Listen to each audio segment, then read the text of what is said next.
Hey, it's Josh over at J&H. Today we're going to talk a little bit about regular Power Pro versus the new Super Slick. We get a lot of questions on the differences, and I can go into the whole technology of it all in terms of the 8 braid or the 8 strand versus regular Power Pro. But really, it just boils down to a couple of things. And I just want to apologize in advance. I know that it's hard to see the line. Videos online are usually a little bit more difficult in terms of what I want to show you.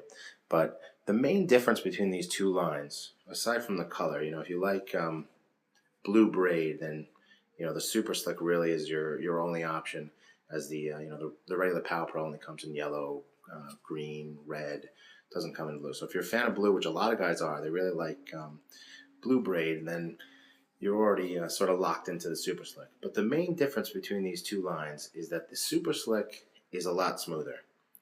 Just the way that it's constructed makes it a lot smoother, and therefore you get a lot less friction.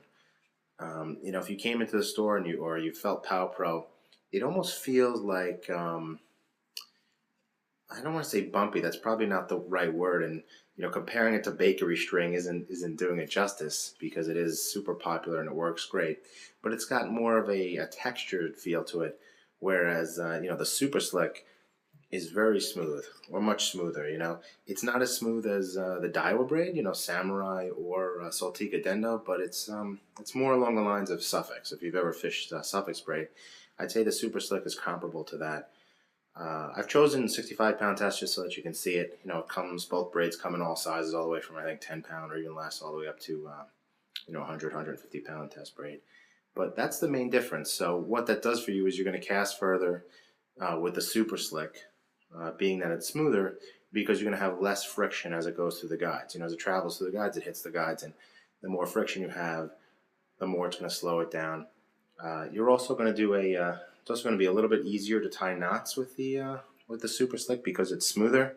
When you're pulling your Albright knot together, you don't have to put saliva on it like you would the regular Power Pro. So it's not a big deal. But those are the main differences. Is it worth paying 20% more for Power Pro Super Slick over the regular braid, regular Power Pro? That's really up to you. Like I said, if you like the blue braid and you want blue over green, then it is. But both are good braids. We're still selling an incredible amount of Power Pro. It's the regular Power Pro. It's still the most popular braid on the market by a wide margin, and I think it's going to remain it. It's at a good price. It's a good high quality braid. It lasts a long time. But if you're the type of angler who wants something a little bit different, a little bit more specialized, maybe a slightly better braid, then definitely give the Super Slick a try. So that's it. That's the difference between regular Power Pro and Power Pro Super Slick. Thanks. They're both available at jnh.com.